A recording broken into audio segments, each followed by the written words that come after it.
The stars looked different today. Captain Hyunwoo noticed it first as he sipped his morning coffee on the bridge of the UES horizon. Something was moving wrong in the distance, creating ripples in space that shouldn't exist.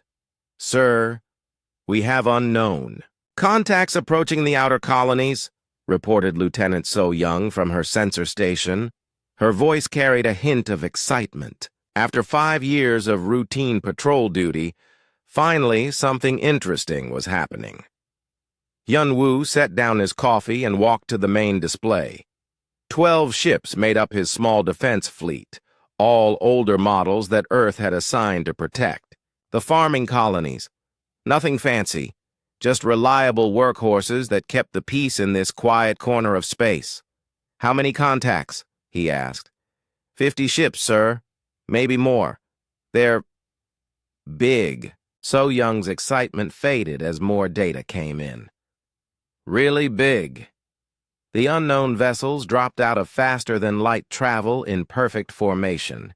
Each ship was 3 times larger than anything in Hyunwoo's fleet. Their hulls gleamed silver and gold, covered in symbols that hurt to look at directly. Whoever built these ships wanted everyone to know they were powerful. Admiral Veltar stood on the bridge of his flagship, the Galactic Pride. The Valyrian Empire had sent him to investigate reports of a new species in this region. Simple exploration, they said. Map the systems, catalog any intelligent life, and decide if they were worth conquering. "Primitive vessels detected," announced his sensor officer. 12 small ships, metal construction, chemical propulsion systems. No advanced shielding. Veltar smiled, showing rows of sharp teeth. The Valyrians looked like giant lizards that had learned to walk upright and wear fancy uniforms. Their empire controlled 847 star systems, and they hadn't found this success through kindness. "Scan for defensive installations," Veltar ordered. "Weapon platforms, orbital stations, anything that might cause trouble." "Nothing, sir. Just the ships and some farming settlements on the planets below." Perfect. Veltar had hoped for easy conquest. These creatures, whatever they were, had barely crawled out of their home system. Their ships looked like museum pieces. Hyunwoo received the first communication 15 minutes later. The translation software took a moment to process the alien language, then displayed the message on his screen. "Attention, primitive species. You are now subjects of the Valyrian Empire. Surrender your ships and prepare for occupation. Resistance will result in your destruction." The bridge crew looked at their captain. So-young raised an eyebrow. "Sir, should we call for backup?" "From who?" Hyunwoo asked. "Command is 3 days away at best. These colonies are our responsibility." He studied the alien ships on his screen. Big didn't always mean dangerous, but 50 against 12 weren't good odds. "Sir," called his weapons officer, Lieutenant Jin Ho, "they're moving into attack formation." Hyunwoo made his decision. "All ships, this is Horizon. Form up for defensive pattern 7. Protect the colonies." His fleet moved with practiced ease. The 12 ships spread out in a complex pattern that maximized their firing angles while minimizing the enemy's ability to target them all at once. It was standard Earth fleet doctrine, taught to every naval officer. Veltar watched the human ships reposition and felt his first moment of doubt. The movement was too smooth, too coordinated. His sensors couldn't detect any communication between the enemy vessels, yet they moved like parts of a single organism. "Admiral, they're targeting our lead ships," reported his tactical officer. "All vessels, open fire. Destroy them quickly." The Valyrian fleet launched their attack. Energy beams and plasma bolts filled space with deadly light. Their weapons were powerful enough to crack planets, and 50 ships firing together should have vaporized the tiny human fleet instantly. But the human ships weren't there anymore. Hyun-woo's fleet had scattered the moment the aliens fired, each ship following evasive patterns that seemed impossible. They twisted and turned through space like dancers, somehow knowing exactly where each energy beam would pass. "Return fire," Hyun-woo ordered calmly. The human weapons were different. Instead of the bright energy beams the Valerians used, the human ships fired small projectiles that moved faster than light itself. The projectiles seemed simple, almost primitive, until they hit. The first Valerian ship simply ceased to exist. One moment it was there, the next moment there was empty. Space and a cloud of particles. "What just happened?" Veltar demanded. "The projectile. It destabilized their quantum field," his science officer replied, voice shaking. "The entire ship was converted to energy. More human projectiles found their targets. Each hit removed another Valerian vessel from existence. The aliens tried to return fire, but the human ships moved like they could see the future, dodging attacks that hadn't been fired yet." Hyun-woo frowned at his tactical display. The enemy weapons were powerful but slow. Their ships were big but clumsy. This was easier than the training exercises back home. "Sir, enemy vessels are retreating," reported Jin Ho. Indeed, the surviving Valerian ships were trying to escape. 43 of their 50 vessels had been destroyed in less than 10 minutes. The remaining 7 were limping away as fast as their damaged engines could carry them. "Let them go," Hyun-woo decided. "We've made our point." Veltar's flagship was barely holding together. Most of his fleet was gone, destroyed by weapons he didn't understand. The human ships had fought like nothing in Valerian military records. They moved faster than should be possible and fired projectiles that violated the laws of physics. "Admiral, should we send a distress call?" asked his communications officer. "Yes," Veltar whispered. "Tell the Empire we found something terrible. Tell them the humans are not what they appear to be." Back on the horizon, So-Young was running analysis on the alien technology. "Captain, these ships are interesting. Their weapons are actually quite sophisticated, but their targeting systems are hundreds of years behind ours." "Hundreds of years?" Hyun-woo asked. "Maybe thousands. They're still using physical sensors instead of quantum prediction arrays. No wonder they couldn't hit us." Hyun-woo nodded and picked up his coffee. It was still warm. "Send a report to Earth Command. First contact with hostile aliens. Threat neutralized. Request diplomatic team for follow-up." He didn't think much more about it. This was exactly the kind of situation his fleet was designed to handle. Some days they dealt with pirates, other days with equipment failures. Today it was aliens. Tomorrow would probably bring something else. What he didn't know was that Admiral Veltar's distress message would reach the Valerian Empire in 3 days. The Empire would read reports of impossible human technology and coordinated fleet movements. That defied explanation. They would assume they had encountered humanity's elite military forces. They would be very, very wrong. The Valerian Imperial Palace buzzed with angry voices. Emperor Krathval sat on his crystal throne listening to Admiral Veltar's report for the 3rd time. Each telling made the story sound more impossible. "You're certain about the numbers?" the Emperor asked. 12 ships destroyed 50 of our best vessels?" Veltar's scales had turned pale gray, the Valerian equivalent of fear. "Yes, my lord. Their weapons. They made our ships disappear. No explosion, no debris, just gone. Grand." Admiral Korthak stepped forward. He was old even by Valerian standards, with battle scars covering his reptilian hide. He had conquered 30 star systems for the Empire and never lost a major battle. "With respect, Admiral Veltar," Korthak said carefully, Perhaps the stress of combat affected your observations. 12 primitive ships cannot defeat 50 Imperial vessels. I know what I saw, Veltar replied firmly. These humans have technology beyond our understanding. Emperor Krathvol raised a clawed hand for silence. The throne room fell quiet, except for the hum of the palace's power systems. Grand Admiral Korthak, the Emperor said, how many ships would you need to crush this human threat completely? Korthak considered the question. If Veltar was right about the humans having advanced technology, then a larger force would be needed. If Veltar was wrong and simply panicked during his first real battle, then any reasonable force would be enough. 500 ships, my lord. The 3rd, 7th, and 12th battle fleets. Enough firepower to sterilize their entire star system if necessary. The Emperor nodded slowly.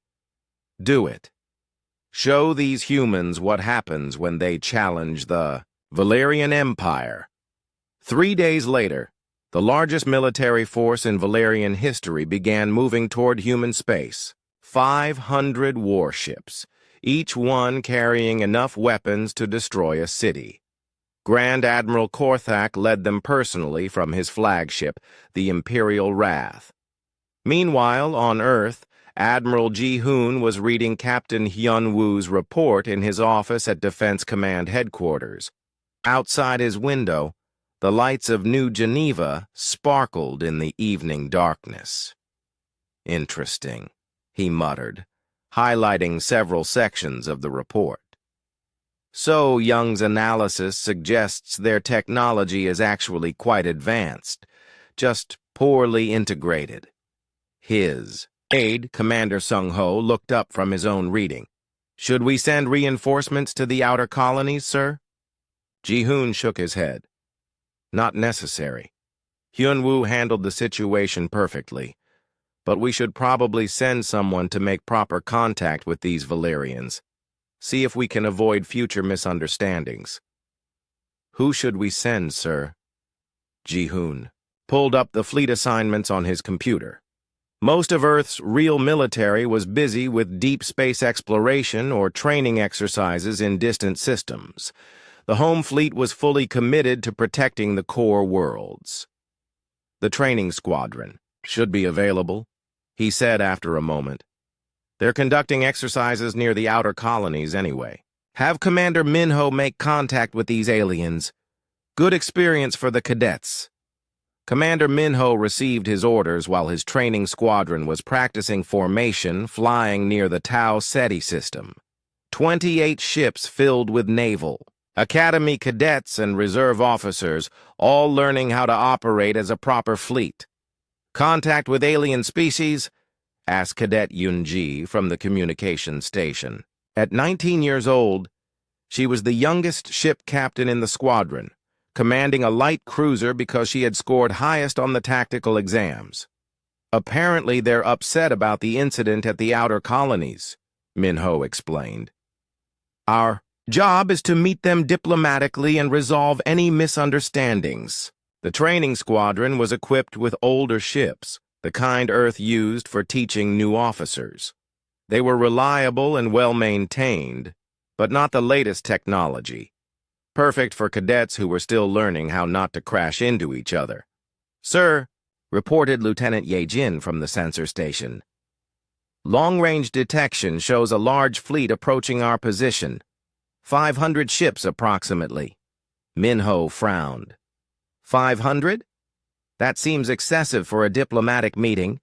Cadet Yunji studied her tactical display.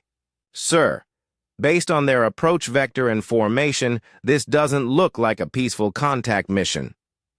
Agreed, Minho said. All ships, prepare for possible hostile contact. Diplomatic protocols first, but be ready for defensive action, Rano. Admiral Korthak watched the human fleet on his main screen. 28 ships arranged in a loose formation, waiting in open space. They looked even more primitive than Admiral Veltar had described. Only 28 ships? He asked his tactical officer. Yes, sir. Small vessels. Older design. We're detecting minimal energy signatures. Korthak smiled. This would be easier than he thought. Perhaps Veltar had simply encountered some kind of automated defense system during his attack. These ships looked like they were crewed by the same primitive beings who built them. Open a communication channel, he ordered. Commander Min Ho received the alien transmission and ran it through the translation software. The message was straightforward and unpleasant. Attention, human vessels. You are surrounded and outgunned. Surrender immediately or be destroyed. You have 10 minutes to comply. Min Ho sighed. Well, that's disappointing. I was hoping for actual diplomacy. He opened a channel to all ships in his squadron. All vessels implement Diplomatic Protocol 7. Try to resolve this peacefully. Diplomatic Protocol 7 was standard procedure. When dealing with hostile aliens who might be acting from fear or misunderstanding, the human ships spread out in a non-threatening formation and began broadcasting friendship messages in multiple languages. Korthak watched the human ships reposition and felt a chill run down his spine. The movement was identical to what Veltar had described. Perfect coordination without any detectable communication signals. Admiral, his sensor officer reported. They're broadcasting some kind of message. Multiple languages, mathematical concepts, peaceful intentions. Ignore it, Korthak snapped. It's obviously a trick. All ships, attack formation. Destroy them now before they can use whatever weapon they have. The Valerian fleet moved into attack position. 500 ships formed a perfect sphere around the tiny human squadron. There was no escape, no possible way for 28 ships to fight 500. Min Ho watched the alien formation and shook his head sadly. They're not interested in talking. All ships implement Exercise Delta 7. Exercise Delta 7 was a standard training maneuver designed to teach cadets how to fight when heavily outnumbered.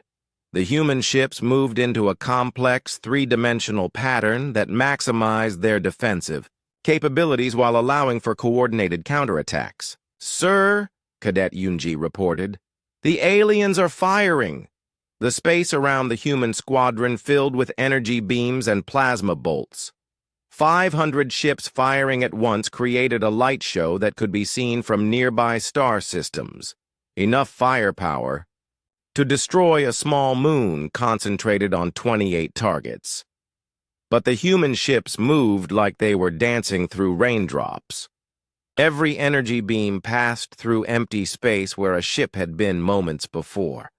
The cadets were following their training perfectly, using quantum prediction systems to anticipate where each shot would go. Return fire, Min Ho ordered. Minimal force. We're still trying to resolve this diplomatically. The human ships fired their weapons. Unlike the spectacular light show of the Valerian attack, the human weapons were almost invisible. Small projectiles that moved faster than light, each one precisely targeted. One by one, Valerian ships began to disappear, not destroyed in the traditional sense, but simply removed from existence as their quantum structures collapsed. Grand Admiral Korthak watched his fleet dissolve around him. This was exactly what Veltar had described, but worse. 500 ships were being destroyed by 28 opponents who moved like they could see the future. All ships retreat, he ordered. Emergency jump! Get us out of here! Less than 100 Valerian vessels escaped. The rest were gone, converted to subatomic particles by weapons that shouldn't exist. Commander Min Ho looked at his tactical display and sighed. Well, that could have gone better. Send a message to the survivors. Tell them we're still willing to talk. Cadet Yunji stared at her screens in amazement. Sir, We just defeated 500 ships with a training squadron. Standard procedure, Cadet, Minho replied. Though I suppose we should report this to Command. They'll want to know that these aliens are persistent. He didn't realize that Grand Admiral Korthok was already composing a message to the Valerian Emperor, describing the humans as the most terrifying military force in the galaxy. Commander Minho stood in his ship's briefing room, looking at the faces of his young officers. Most were barely out of the academy, fresh-faced cadets who had signed up for what they thought would be routine training exercises. So let me understand this correctly, said Cadet Yunji, reading from her datapad. The aliens sent 500 ships to fight our 28, and now they're sending more? According to long-range sensors, yes, Minho replied, though this time it appears to be their entire military force. Lieutenant Tae Hyun, the squadron's senior tactical officer, looked confused. Sir, why would they keep escalating? We've clearly demonstrated that we're not aggressive. We even sent them friendship messages. Minho shrugged. Maybe it's a cultural thing. Some species respond to strength differently than we do. Either way, our orders are to continue diplomatic contact and resolve this peacefully if possible. What Minho didn't know was that the Valerian Empire was in complete panic. Emperor Krathvol had received Grand Admiral Korthak's report 3 days ago, and the news had sent shockwaves through the imperial capital. The entire 3rd, 7th, and 12th battle fleets? The Emperor repeated for the 10th time. Destroyed by 28 ships? Korthak nodded miserably. The old admiral's scales had turned completely gray with stress. Yes, my lord. Their weapons are beyond anything in our experience. They move like they can predict our actions before we make them. The Emperor's throne room was packed with military advisors, scientists, and intelligence officers. Everyone was trying to understand how 28 primitive ships could destroy 500 of their best vessels. Perhaps, suggested Science Minister Kulvon carefully, we should consider negotiation instead of further military action. The room fell silent. Valerians didn't negotiate with species they considered inferior. It went against everything their empire stood for. No, the Emperor said firmly. We will not show weakness to these creatures. If 28 of their ships can destroy 500 of ours, then we will send everything, the entire Imperial fleet. Defense Minister Zixhan pulled up a holographic display showing the Empire's military assets. My lord, that would mean mobilizing every ship we have, 50,000 vessels, plus auxiliary fleets from our subject species. It would leave our borders completely undefended. Do it, the Emperor commanded.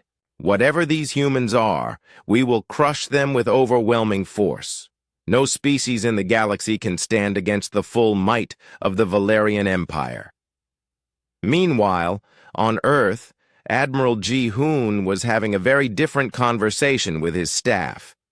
They sent how many ships? He asked, looking at the latest intelligence report. 500, sir, replied Commander Sung-ho. All destroyed by Min-ho's training squadron. Ji-hoon rubbed his forehead. This is getting out of hand. Send a message to the Valerian Empire directly. Explain that this is all a misunderstanding. And we want peaceful relations. We tried, sir. They're not responding to our diplomatic channels. Then what do they want? Based on their message traffic, which our computers have been translating, they appear to believe we're some kind of galactic threat that must be eliminated. Ji-hoon looked out his office window at the peaceful Earth cityscape below. A galactic threat? Us? What gave them that idea? Unknown, sir. Should we send reinforcements to support Commander Minho? Ji-hoon considered the question. The main Earth fleet was busy with deep space operations, and the colonial defense forces were scattered across dozens of systems. But Min-Ho had handled the previous encounters perfectly well. No, let the training squadron continue the mission. If these aliens want to keep sending ships, Min-Ho's cadets need the practice. 2 weeks later, the largest military force in galactic history arrived at the edge of human space. 50,000 Valerian ships, plus another 20,000 vessels, from 12 subject species. The combined fleet stretched across millions of kilometers of space, a sight that had never been seen before in the galaxy's recorded history. Emperor Krathvol commanded the fleet personally from his massive flagship, the Galaxy's Fist. The ship was 5 kilometers long and carried enough weapons to destroy entire solar systems. "Scan for the human fleet," he ordered. "Sir," reported the sensor officer, "we're detecting 30 ships at the inner edge of this system. Same configuration as before." The Emperor smiled coldly. 30 ships against 70,000. Even these humans cannot overcome such odds. Commander Min-Ho looked at his tactical display with growing concern. His training squadron had been reinforced by 2 additional ships from a nearby patrol, bringing his total force to 30 vessels. But the alien fleet approaching them was beyond anything he had imagined possible. "Sir," reported Cadet Yunji, "I'm reading 70,000 ships. This appears to be their entire civilization's military force." 70,000? Min-Ho sat down heavily in his command chair. "That's significant." Lieutenant Tae-hyun looked up from his station. "Sir, should we call for backup? This seems like more than a training exercise can handle." Min-Ho thought about it. Earth Command had been very clear that this was still considered a minor diplomatic incident. Calling for the main fleet would require paperwork, explanations, and probably a formal inquiry into why a simple training mission had escalated so far. "No," he decided. "We'll handle this according to standard procedure. Maybe if we demonstrate our defensive capabilities clearly enough, they'll finally agree to negotiate." The first communication from the alien fleet was broadcast on all frequencies, translated into every human language. "Humans, you have proven yourselves to be a threat to galactic peace. Your species will be eliminated completely. Your worlds will be sterilized. Your very existence will be erased from history. Prepare to die." Min-Ho sighed. "Well, that's disappointing. I was really hoping for diplomacy this time." He opened a channel to his squadron. "All ships, they've rejected our peaceful overtures. Implement Exercise Delta 7, full defensive protocol." "Sir," asked Cadet Yunji, "shouldn't we try something stronger than a training exercise?" "Cadet, Exercise Delta 7 is designed to handle overwhelming odds. If it doesn't work, we'll try Exercise Omega 3. The human ships moved into formation with the same perfect coordination that had terrified previous Valerian fleets. 30 vessels arranged themselves in a complex, three-dimensional pattern that seemed to violate several laws of physics. Emperor Krathvol watched the human formation and felt his confidence waver. The movement was identical to what his admirals had described, but seeing it personally was different. The ships moved like they were connected by invisible strings, responding to undetectable commands with impossible precision. "All ships," he commanded, "open fire. Destroy them completely." 70,000 ships fired at once. The combined energy output was equivalent to a small star going supernova. Space itself seemed to catch fire as energy beams, plasma bolts, and exotic matter streams converged on the tiny human formation. But the humans were no longer there. The 30 ships had scattered in a pattern that seemed random, but was actually carefully calculated. They moved through the massive energy barrage like fish swimming upstream, somehow avoiding every shot fired at them. "Return fire," Minho ordered calmly. "Tactical crews, remember this is still a training exercise. Precision over power." The human weapons were almost invisible compared to the spectacular alien attack. Small projectiles that moved faster than light, each one targeted with mathematical precision. But their effect was immediate and terrifying. Alien ships began to disappear. Not just destroyed, but completely removed from existence. One moment a massive warship would be firing its weapons, the next moment there would be empty space where it used to be. Emperor Krathvol watched his fleet dissolve around him. Ships that had taken decades to build vanished in seconds.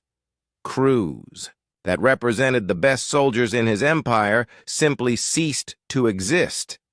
"How is this possible?" he demanded. "There are only 30 ships. His science officer was frantically analyzing the human weapons. "My lord, their projectiles are destabilizing quantum fields at the subatomic level. They're not destroying our ships. They're making them not exist. Can we defend against it?" "No, my lord. This technology is beyond our understanding." The battle lasted 6 hours. When it was over, fewer than 1,000 ships remained of the 70,000 that had started the fight. The Emperor's flagship was barely functional, its hull cracked and its engines dead. Commander Minho looked at his tactical display and frowned. "Cadet Yunji, send another message to the survivors. Tell them we're still willing to negotiate." "Yes. Sir, should I mention that this was just a training exercise?" "No. Let's not confuse them further. They seem stressed enough already."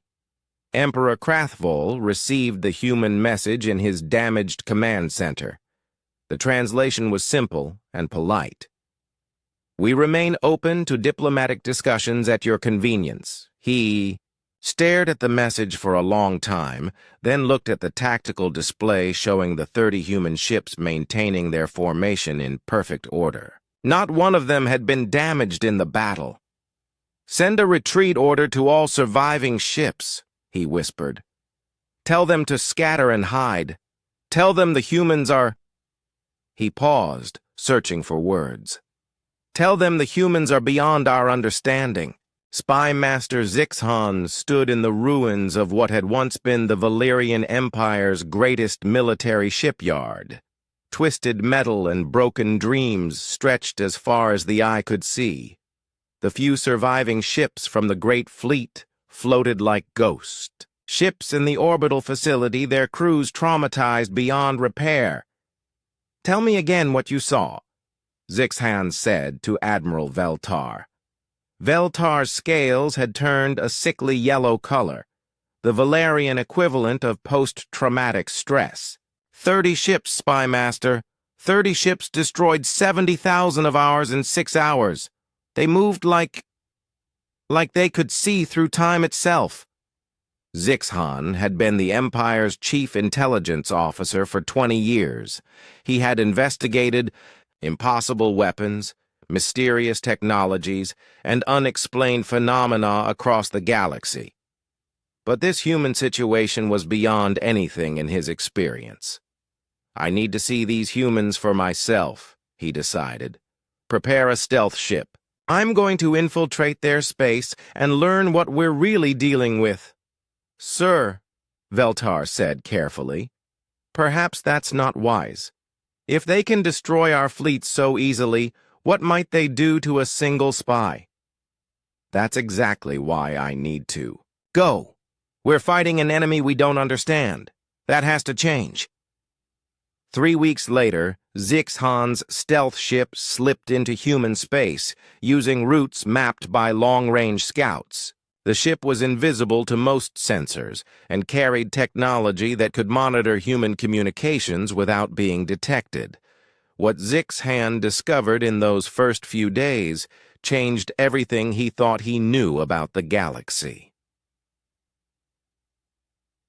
Agent Kulvon, materialized on the bridge of the stealth ship using advanced camouflage technology.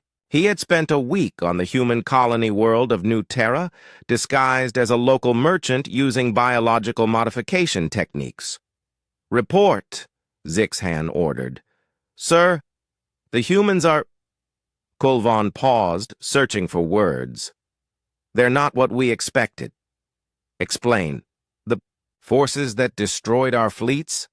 They were trainees, sir, students, the equivalent of our Naval Academy cadets." Zixhan felt his blood turn cold. "That's impossible." "I monitored their military communications. Commander Min Ho was conducting what they call a training exercise. His ships were equipped with outdated equipment that they used to teach young officers." "Outdated?" Zixhan's voice was barely a whisper. "Sir, I infiltrated one of their shipyards. The technology we witnessed in battle? It's several generations behind their current military standard. They have weapons that make what we faced look like children's toys." Zixhan sat down heavily in his command chair. "How many ships do they really have?" Agent Kulvon activated a holographic display showing human military installations across dozens of star systems. Best estimate, 10 million active warships with production facilities capable of building 1,000 ships per day. The bridge fell silent except for the hum of the ship's engines.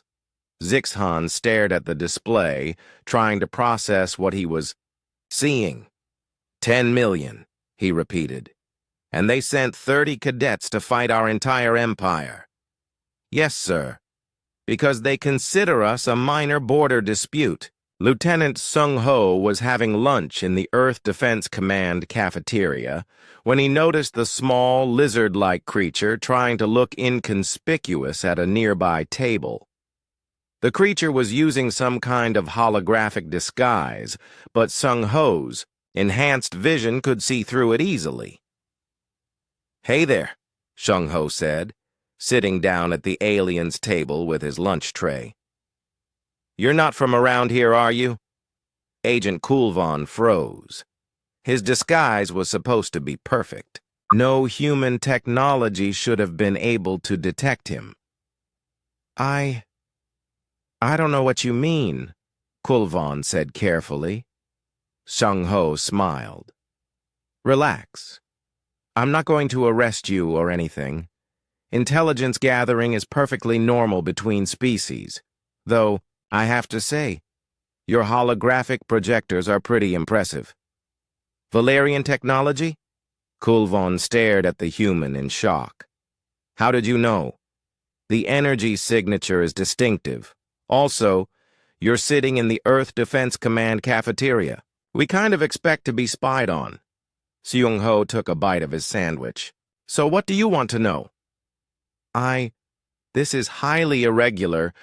Look, your people seem to think we're some kind of galactic threat. We're not. We just want to be left alone to do our own thing. But if you keep sending fleets to attack our training, squadrons, someone's eventually going to get annoyed and send actual military ships."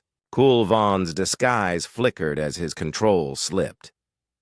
"Actual military ships? Sure. The Deep Space Defense Force has been asking for permission to investigate your empire for weeks now. Admiral Wu Jin thinks your technology might be interesting. Enough to reverse engineer. The ships that destroyed our fleets? Those weren't your military?" Sung Ho laughed. "Those were kids, man. Naval Academy cadets on a training cruise. Though I heard Commander Min Ho did a great job keeping things from escalating." Engineer Ye Jin was having a similar conversation on the other side of the galaxy, though she didn't realize it. She was explaining basic human technology to a group of alien visitors at the New Beijing shipyards. "This is one of our older destroyer classes," she said, patting the hull of a sleek warship. "We built about 50,000 of these before moving on to the Mark VII design."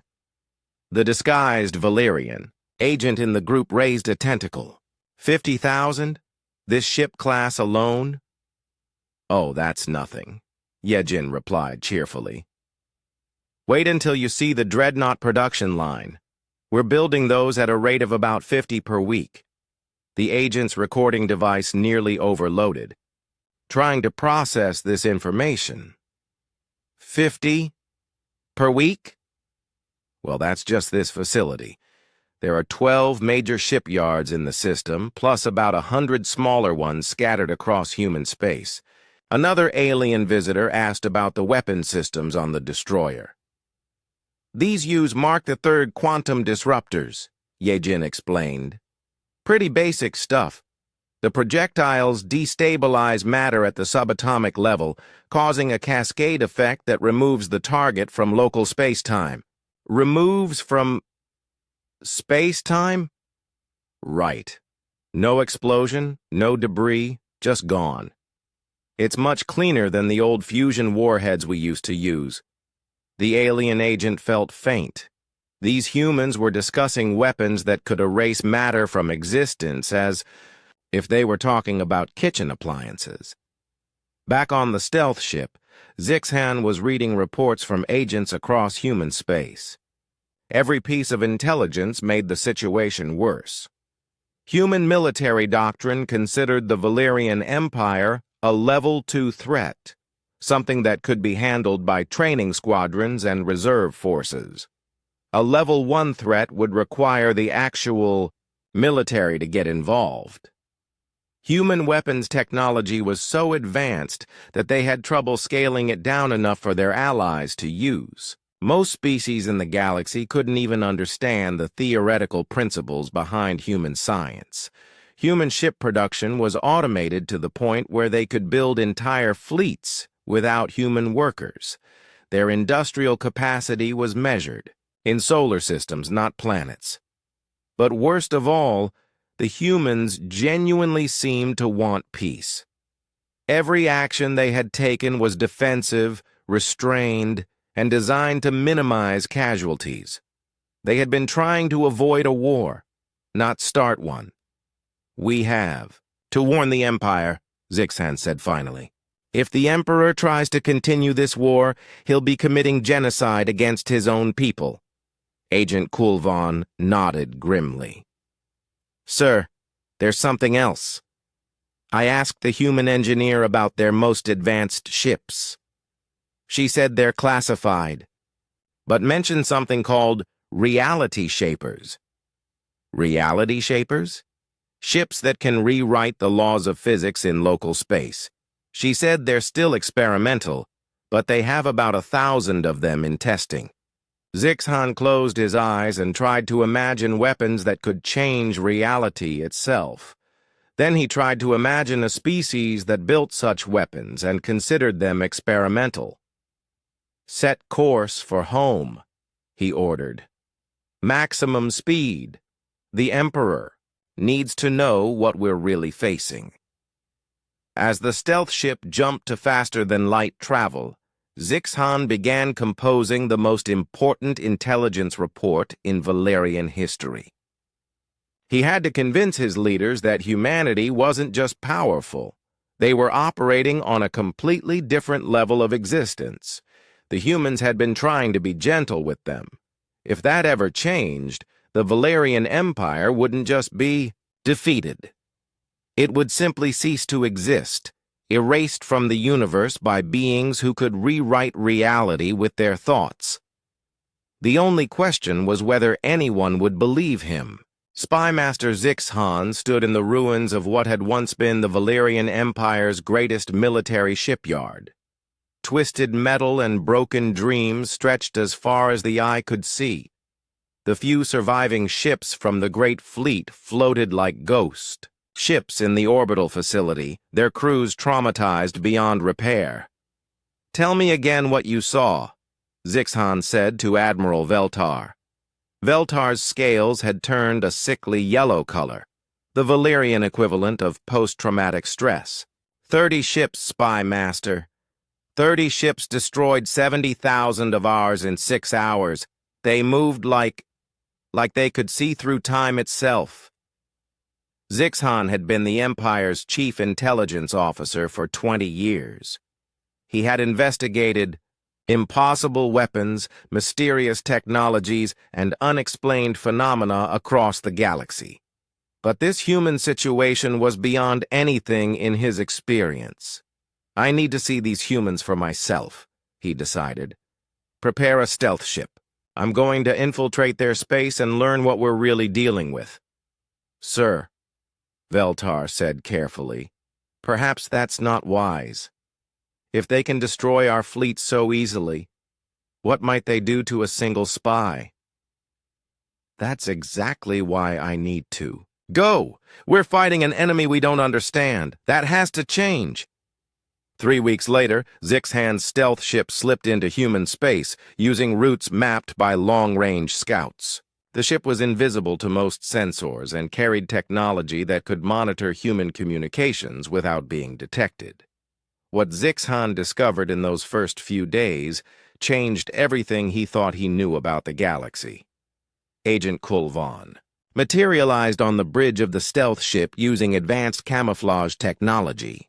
He had spent a week on the human colony world of New Terra, disguised as a local merchant using biological modification techniques. Report, Zixhan ordered. Sir, the humans are... Kulvan paused, searching for words. They're not what we expected. Explain. The forces that destroyed our fleets? They were trainees, sir, students, the equivalent of our Naval Academy cadets. Zixhan felt his blood turn cold. That's impossible. I monitored their military communications. Commander Minho was conducting what they call a training exercise. His ships were equipped with outdated equipment that they used to teach young officers. Outdated? Zixhan's voice was barely a whisper. Sir, I infiltrated one of their shipyards. The technology we witnessed in battle, it's several generations behind their current military standard. They have weapons that make what we faced look like children's toys. Zixhan sat down heavily in his command chair. How many ships do they really have? Agent Kulvan activated a holographic display showing human military installations across dozens of star systems. Best estimate, 10 million active warships, with production facilities capable of building 1,000 ships per day. The bridge fell silent, except for the hum of the ship's engines. Zixhan stared at the display, trying to process what he was seeing. 10 million, he repeated, and they sent 30 cadets to fight our entire empire. Yes, sir, because they consider us a minor border dispute. Lieutenant Sung Ho was having lunch in the Earth Defense Command cafeteria when he noticed the small, lizard-like creature trying to look inconspicuous at a nearby table. The creature was using some kind of holographic disguise, but Sung Ho's enhanced vision could see through it easily. Hey there, Sung Ho said, sitting down at the alien's table with his lunch tray. You're not from around here, are you? Agent Kulvan froze. His disguise was supposed to be perfect. No human technology should have been able to detect him. I don't know what you mean, Kulvan said carefully. Sung Ho smiled. Relax. I'm not going to arrest you or anything. Intelligence gathering is perfectly normal between species. Though, I have to say, your holographic projectors are pretty impressive. Valyrian technology? Kulvan stared at the human in shock. How did you know? The energy signature is distinctive. Also, you're sitting in the Earth Defense Command cafeteria. We kind of expect to be spied on. Sung Ho took a bite of his sandwich. So, what do you want to know? This is highly irregular.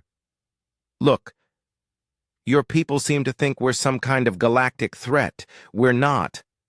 We just want to be left alone to do our own thing. But if you keep sending fleets to attack our training, squadrons, someone's eventually going to get annoyed and send actual military ships. Kulvon's disguise flickered as his control slipped. Actual military ships? Sure. The Deep Space Defense Force has been asking for permission to investigate your empire for weeks now. Admiral Wu Jin thinks your technology might be interesting, enough to reverse engineer. The ships that destroyed our fleets? Those weren't your military? Shang Ho laughed. Those were kids, man. Naval Academy cadets on a training cruise. Though I heard Commander Minho did a great job keeping things from escalating. Engineer Ye Jin was having a similar conversation on the other side of the galaxy, though she didn't realize it. She was explaining basic human technology to a group of alien visitors at the New Beijing shipyards. This is one of our older destroyer classes, she said, patting the hull of a sleek warship. We built about 50,000 of these before moving on to the Mark 7 design. The disguised Valerian agent in the group raised a tentacle. 50,000? This ship class alone? Oh, that's nothing, Ye Jin replied cheerfully. Wait until you see the Dreadnought production line. We're building those at a rate of about 50 per week. The agent's recording device nearly overloaded, trying to process this information. 50 per week? Well, that's just this facility. There are 12 major shipyards in the system, plus about 100 smaller ones scattered across human space. Another alien visitor asked about the weapon systems on the destroyer. These use Mark III quantum disruptors, Ye Jin explained. Pretty basic stuff. The projectiles destabilize matter at the subatomic level, causing a cascade effect that removes the target from local space-time. Removes from space-time? Right. No explosion, no debris, just gone. It's much cleaner than the old fusion warheads we used to use. The alien agent felt faint.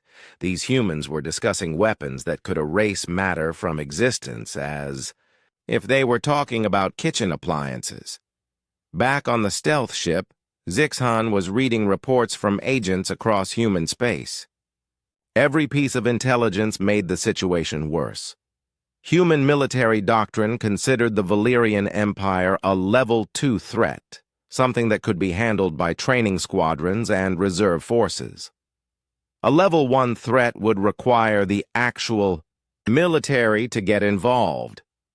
Human weapons technology was so advanced that they had trouble scaling it down enough for their allies to use. Most species in the galaxy couldn't even understand the theoretical principles behind human science.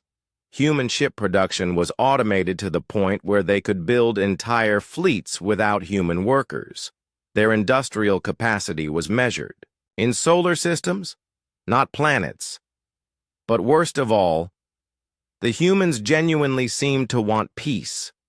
Every action they had taken was defensive, restrained, and designed to minimize casualties.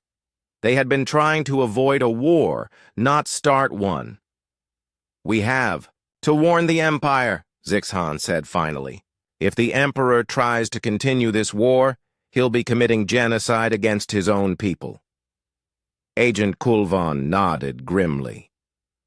Sir, there's something else.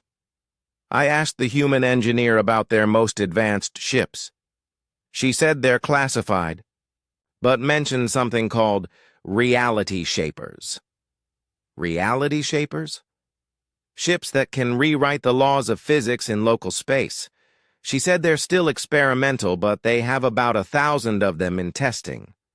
Zixhan closed his eyes and tried to imagine weapons that could change reality itself. Then he tried to imagine a species that built such weapons and considered them experimental. Set course for home, he ordered. Maximum speed.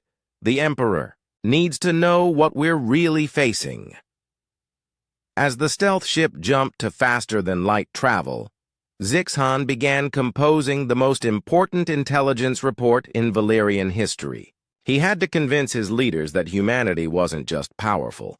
They were operating on a completely different level of existence. The humans had been trying to be gentle with them. If that ever changed, the Valerian Empire wouldn't just be defeated. It would simply cease to exist, erased from the universe by beings who could rewrite reality with their thoughts. The only question was whether anyone would believe him. The edge of the solar system had never seen anything like it. 3 billion ships materialized from faster-than-light travel in waves that lasted for 6 hours. The combined fleet of the Valerian Empire and its 12 subject species stretched across a volume of space larger than most star systems. Emperor Krathvol stood on the bridge of the Universal Destroyer, watching tactical displays that showed the deployment of the greatest military force in galactic history. Every ship type ever designed by every species in his empire was represented in this ultimate armada. "All fleets report ready for battle," announced his tactical coordinator. 3 billion vessels in perfect formation. Long-range sensors detect 200 human ships approaching our position. The Emperor smiled coldly. 200 ships. They're not even trying to mount a proper defense. What he didn't know was that Fleet Admiral Dong Hyun was having a very similar conversation on the bridge of his flagship, the UES Resolution. "Sir," reported Captain Boram, "sensor readings are unusual. I'm detecting approximately 3 billion hostile vessels." Dong Hyun looked up from his morning coffee. 3 billion? That seems excessive. Run the scan again. "Confirmed, sir. 3 billion ships of various sizes and configurations. This appears to be every military vessel possessed by multiple alien species." Dong Hyun frowned. This was definitely larger than the previous encounters, but the principle remained the same. Numbers didn't mean much when the technology gap was this wide. "All ships maintain standard patrol formation," he ordered. "Attempt diplomatic contact first, as per standing orders." The first communication came from Emperor Krathvol himself, broadcast across all frequencies in dozens of languages. "Humans! You face the combined might of the Valerian Empire and our 12 subject species. 3 billion ships have come to end your threat to galactic peace. Surrender now, and your deaths will be swift." Fleet Admiral Dong Hyun sighed as he read the translation. "Well, that's disappointing. I was hoping these aliens would be more reasonable than the previous groups." He opened a channel to the alien fleet. "This is Fleet Admiral Dong Hyun of the Earth Defense Forces.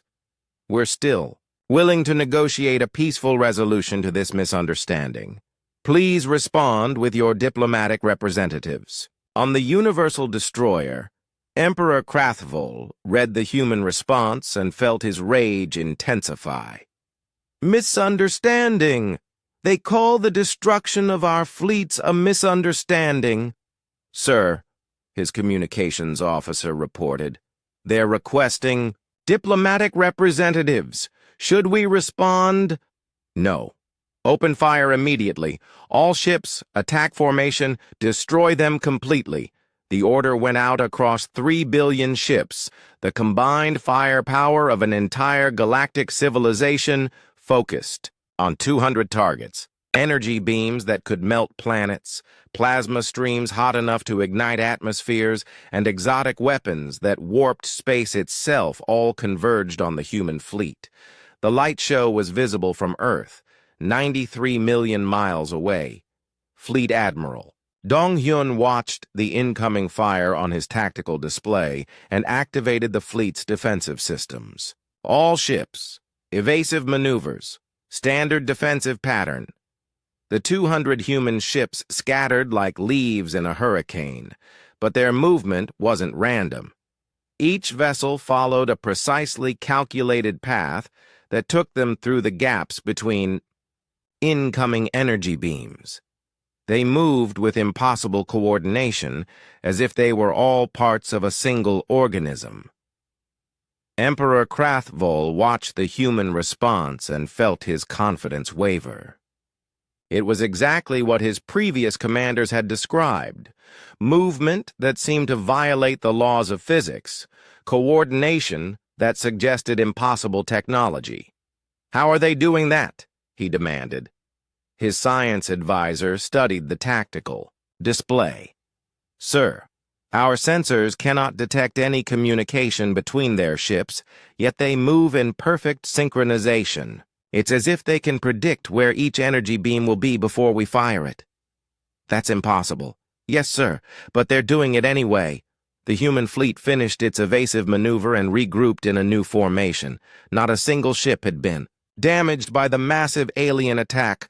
"Return fire," Fleet Admiral Dong Hyun ordered calmly. "Minimal force. We're still trying to resolve this diplomatically." The human weapons were almost invisible compared to the spectacular alien barrage. Small projectiles that moved faster than light, each one precisely targeted at a specific alien vessel.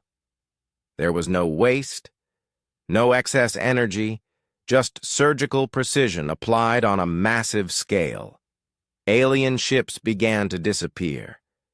Not destroyed in the traditional sense, but simply removed from existence as their quantum structures collapsed. One moment, a massive battleship would be firing its weapons. The next moment, there would be empty space where it used to be. Captain Boram, commanding one of the human destroyers, was treating the battle like a training exercise. "Tactical crew, remember to aim for structural weak points. This is good practice for precision targeting." Her weapons officer, Lieutenant Tae Hyun, nodded as he selected targets from the massive alien formation. "Yes, ma'am. The alien ship designs are interesting. They seem to prioritize size over structural integrity." "Cultural difference, probably," Boram replied. "Some species think bigger automatically means better." They continued their conversation while systematically removing alien vessels from existence, treating the largest battle in galactic history like a routine training drill. Emperor Krathvol watched his ultimate armada dissolve around him. Millions of ships simply vanished as the human weapons found their targets. The combined might of 12 species was being erased by 200 opponents who seemed completely calm about the whole situation. "How many have we lost?" he asked. 2 billion ships and counting, my lord," his tactical officer replied, voice shaking. "The humans haven't taken a single casualty." "This is impossible. 3 billion ships cannot lose to 200.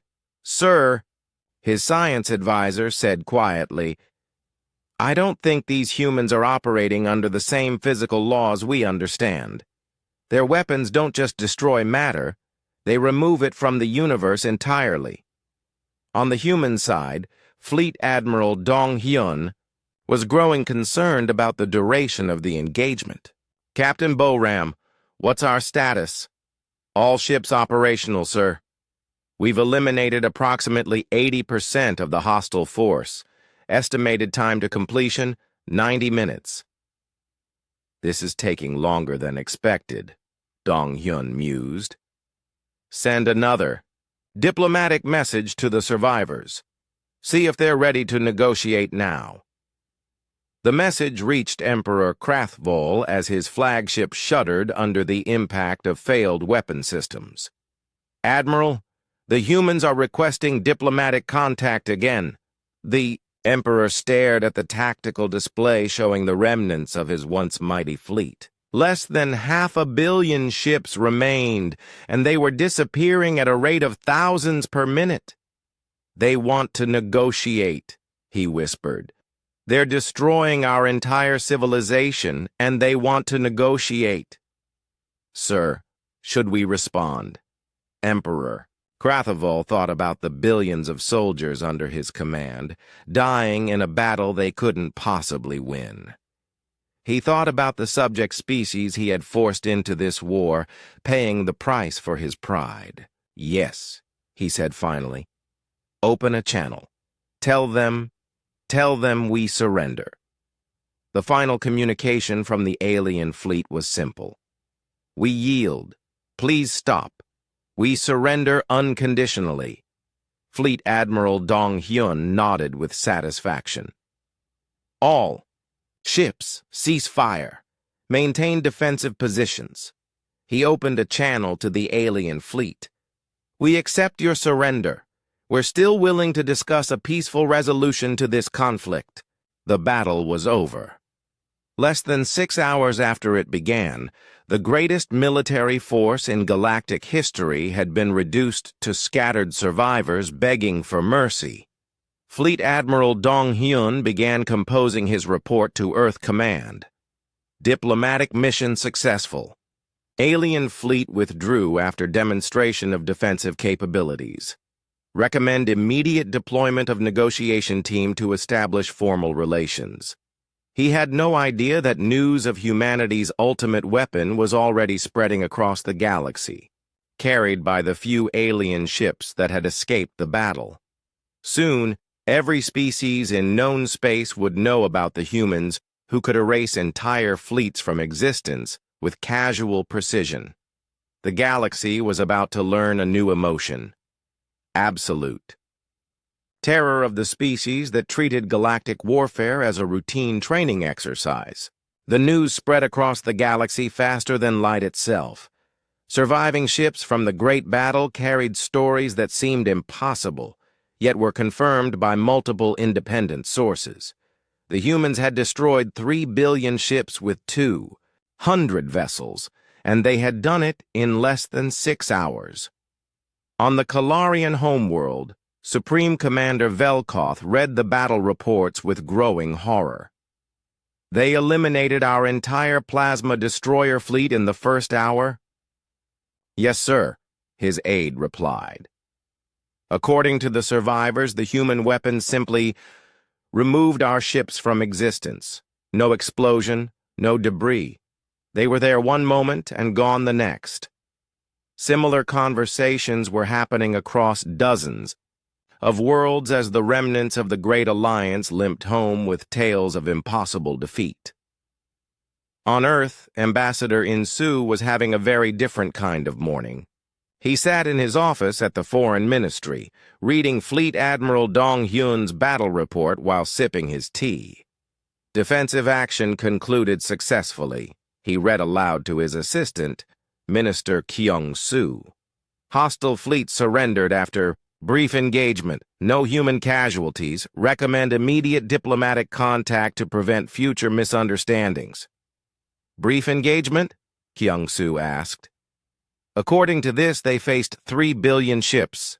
"Yes, but it only lasted 6 hours. Dong Hyun is very efficient."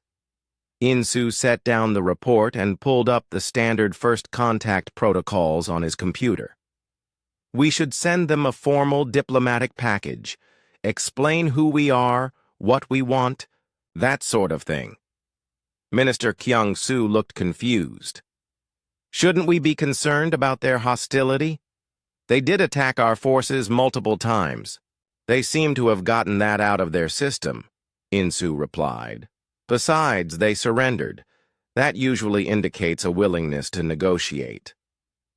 What Ambassador Insu didn't realize was that his routine diplomatic message was about to cause galaxy-wide panic. The communication reached the Valerian Empire first, transmitted to every major world simultaneously. Emperor Krathvol, now confined to a medical facility after his flagship's near destruction, listened to the translation with what remained of his royal court. The human message was polite, professional, and absolutely terrifying. "Greetings from the United Earth Government. We regret the unfortunate misunderstanding that led to recent hostilities. Earth desires peaceful relations with all sentient species and hopes to establish formal diplomatic ties with your civilizations. We understand that first contact situations can be stressful, and we apologize if our defensive actions were interpreted as aggressive. Please be assured that the Space Navy units you encountered were conducting routine training exercises and were not representative of Earth's actual military capabilities. To prevent future incidents, we are prepared to share basic information about human civilization. Earth maintains a standing military force of approximately 10 million vessels under the Deep Space Defense Force, supported by rapid response fleets and planetary defense networks across our controlled systems. The ships you encountered were training squadrons using equipment several generations behind our current technology standards. We hope this information helps explain any confusion about our capabilities. We remain committed to peaceful coexistence and look forward to productive negotiations. Please contact our diplomatic service at your earliest convenience. Ambassador In Su, Earth Foreign Ministry. The message ended, leaving the throne room in absolute silence.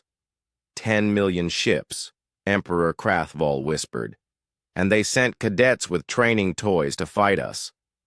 On the other side of the galaxy, Dr. Hyojung was conducting the first systematic study of what the medical community was calling human encounter syndrome, a form of trauma apparently unique to species that had fought Earth forces. The symptoms are consistent across all alien species, she explained to her research team. Severe anxiety when discussing human technology, nightmares about ships disappearing, and a persistent belief that humans can violate the laws of physics at will. Is there any basis for these beliefs? Asked her assistant, Dr. Da-Yun. Well, from their perspective, yes. Their weapons technology is based on energy projection, heat, kinetic force, electromagnetic radiation. Our quantum disruptors operate on completely different principles. But surely they understand the science behind it? Dr. Hyojung shook her head. That's the problem. They can't understand it. Their scientific development took a different path. To them, our weapons don't just seem advanced. They seem magical. Meanwhile, the diplomatic response to Earth's message was immediate and overwhelming. The first surrender came from the Thorak Confederation, received just hours after Ambassador Insu's transmission. The Thorak people formally surrendered to human authority. We offer unconditional submission and request mercy for our participation in the recent conflict. Minister Kyung-soo burst into Insu's office with a data pad full of similar messages. Sir, we're receiving surrender offers from 12 different species. They're all begging us not to destroy their homeworlds. Destroy their homeworlds? Insu looked confused. Why would we do that? They seem to think we're planning to conquer the galaxy. That's ridiculous. We don't want to conquer anyone. We just want them to stop attacking our training squadrons. But the surrenders kept coming. Within 48 hours, every species that had participated in the Great Battle had formally submitted to human authority. Several others that hadn't even been involved sent preemptive surrender messages. The Calarian Republic offered Earth 20% of their gross planetary product as tribute. The Vex Collective volunteered to serve as human auxiliary forces. The Zephyrian Union requested permission to rename their capital city New Earth as a gesture of respect. President Subin called an emergency cabinet meeting to deal with the crisis. Let me understand this correctly, she said, looking around the conference table. We accidentally conquered half the galaxy? It appears so, ma'am, confirmed Foreign Minister Jin Woo. Every species that fought our forces has now surrendered unconditionally. They're treating us as their new overlords. But we don't want to be overlords. I've tried explaining that, ma'am. They don't believe me. Apparently, from their perspective, any species that can casually destroy galactic-scale military forces must be planning conquest. Admiral Wu Jin of the Deep Space Defense Force looked up from his tablet. Ma'am, we're also receiving requests for protection from species that never fought us. They're afraid that other civilizations might attack them now that the Valerian Empire has collapsed. How many species are we talking about? Approximately 2,000 civilizations across the local galactic arm. They're all requesting to join something they're calling the Terran Protectorate. President Subin rubbed her temples. We went from first contact to accidental galactic empire in less than 2 months. Ma'am, Foreign Minister Jin Wu said. Carefully, we need to make a decision. These species are genuinely terrified. If we refuse to provide leadership, there could be widespread chaos as various civilizations try to fill the power vacuum. And if we accept, then we become responsible for the welfare of trillions of beings across thousands of worlds. President, Subin looked out her office window at the peaceful Earth landscape below. Just a few weeks ago, the biggest international crisis had been a trade dispute over fishing rights. Now they were being asked to govern a galactic civilization. Draft a response, she decided finally. Tell them we'll establish a protectorate system. We'll provide security and mediation services, but each species maintains internal autonomy, and make it clear that this is temporary until they can establish their own stable government. Yes, ma'am. Though based on their recent messages, I don't think they want us to leave. As news of the Terran Protectorate spread across the galaxy, humanity found itself in the strangest position in history. Reluctant rulers of a vast interstellar empire, governed by beings who were too terrified to govern themselves. The galaxy had learned to fear the species that considered galactic warfare a training exercise. Now they had to learn to live under the protection of the same beings they had tried to destroy. 6 months after the Great Battle, the galaxy had settled into an uneasy new normal.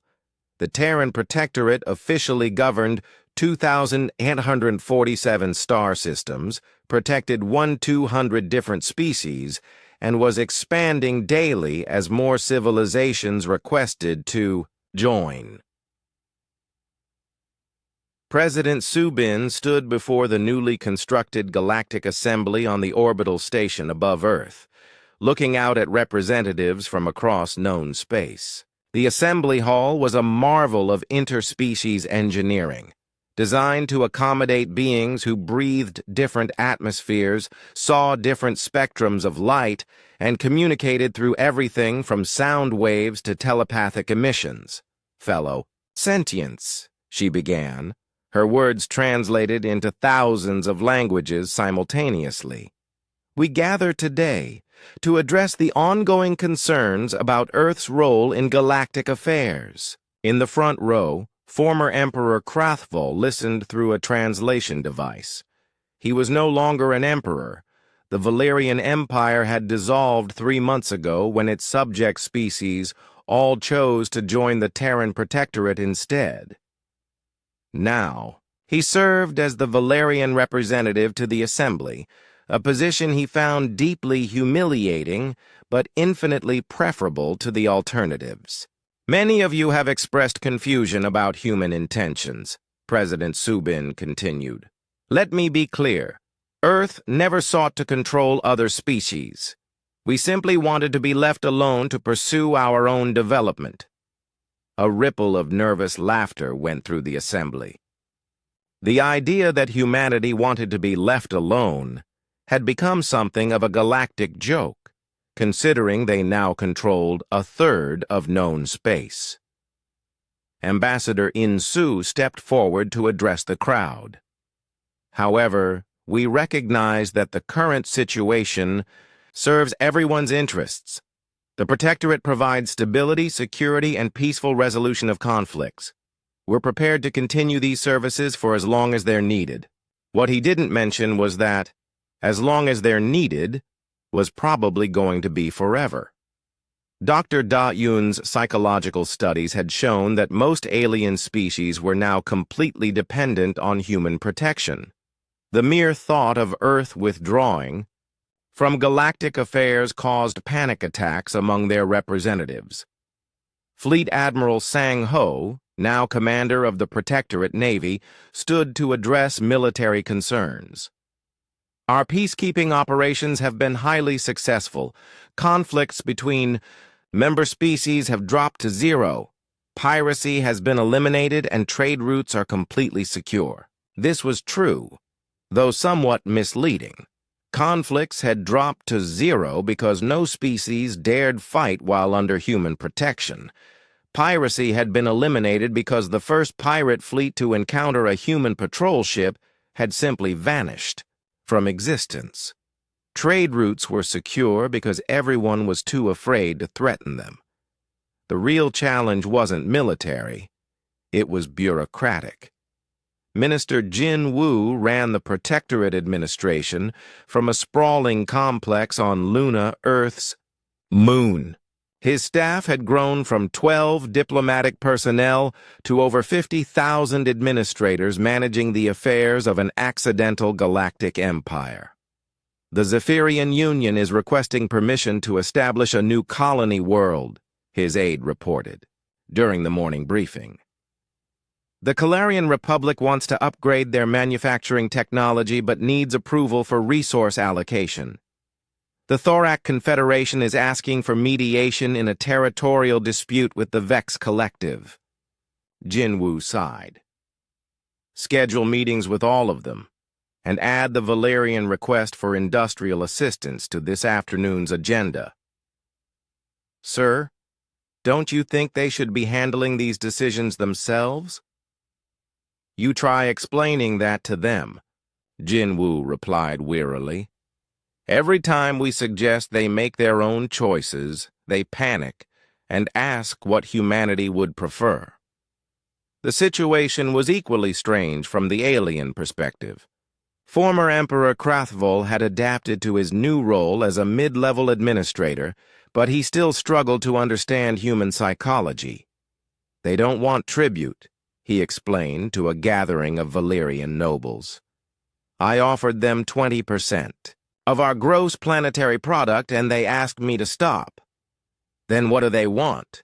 Asked his former defense minister. They want us to be happy and self-sufficient. It's the strangest conquest in galactic history. Are we conquered, though? Asked another noble. They haven't imposed any laws on us, they haven't seized our resources, and they keep asking our opinion about everything. Krathvol considered this. I think we conquered ourselves. They just provided the excuse. On Earth, Dr. Da-Un was presenting her latest research to the Xenopsychology Council. Alien dependency on human authority has actually increased over the past 6 months, she reported. Most species now consider independent decision-making to be inherently dangerous. Dangerous how? Asked a colleague. They believe that any choice not approved by humans might anger us and result in their civilization being disappeared like the ships in battle. But we've never threatened any civilian populations. Logic doesn't apply to trauma responses. From their perspective, humans are beings who can erase matter from existence with casual ease. The fact that we choose not to do so only makes us more terrifying, not less. Dr. Da-Un pulled up a holographic chart showing psychological profiles across different species. They've essentially convinced themselves that humanity is composed of benevolent gods who could destroy them at any moment, but choose not to out of kindness. That's not entirely inaccurate, admitted another researcher, which is exactly the problem. How do you convince a civilization that you're not gods when you actually do have godlike power from their perspective? The answer, it turned out, was that you didn't. The galaxy had accepted humanity as its protective deities, and no amount of protesting seemed to change that perception. Admiral Wu Jin of the Deep Space Defense Force was dealing with a different aspect of the same problem. His forces now patrolled hundreds of star systems, maintaining peace through their mere presence. Sir, reported his aide, The Rigelian Republic has requested a human patrol ship to mediate a trade dispute with the Centauri Federation. A trade dispute? Why do they need a warship for that? They believe the presence of human technology will encourage both sides to be reasonable. Wu Jin shook his head. Send the Harmony. It's one of our older diplomatic vessels. Sir, the Harmony is equipped with quantum disruptors that could destabilize an entire solar system. Yes, but it's also painted white and has diplomatic cores written on the side. It's the closest thing we have to non-threatening. This was the reality of the new galactic order. Humanity had become the ultimate arbiters of peace not through conquest or coercion, but through the simple fact that everyone was too afraid to fight while humans were watching. President Subin often wondered if this was how accidental empires always began, not with grand plans for conquest, but with a series of misunderstandings that spiraled beyond anyone's control. As she looked out over the Galactic Assembly, watching representatives from thousands of worlds hanging on her every word, she made a decision that would define humanity's future. The Terran Protectorate will continue its mission of galactic peacekeeping, she announced, but we will also begin the Gradual Independence Initiative. Over the next century, we will work with each member species to develop the confidence and capabilities necessary for self-governance. A century seemed like a reasonable time frame. It gave the traumatized civilizations time to recover while ensuring that humanity wouldn't be stuck playing galactic babysitter forever. What President Subin didn't realize was that most of the alien representatives considered a century to be an extremely short period. Many of them were already planning to request extensions before the program even began. As the assembly session ended and representatives returned to their homeworlds, the galaxy continued its transformation under humanity's reluctant guidance. Trade flourished under human protection, scientific advancement accelerated through interspecies cooperation, and conflicts simply ceased to exist. It wasn't the future anyone had planned, but it was working. And in the end, that's all that mattered. To a species that just wanted to be left alone to perfect their technology and explore the stars. They had accidentally become the galaxy's guardians, and despite their protests, they were getting rather good at it. The humans who had terrified an empire with their training exercises were now teaching that same empire how to live in peace. It was perhaps the strangest victory in the history of warfare, won not through conquest, but through the simple act of being too powerful to fight and too kind to fear.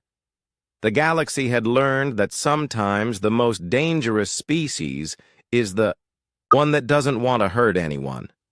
Those are the ones you can trust with unlimited power. And humanity, for all their protests about wanting to be left alone, had found their true calling as the reluctant shepherds of galactic civilization.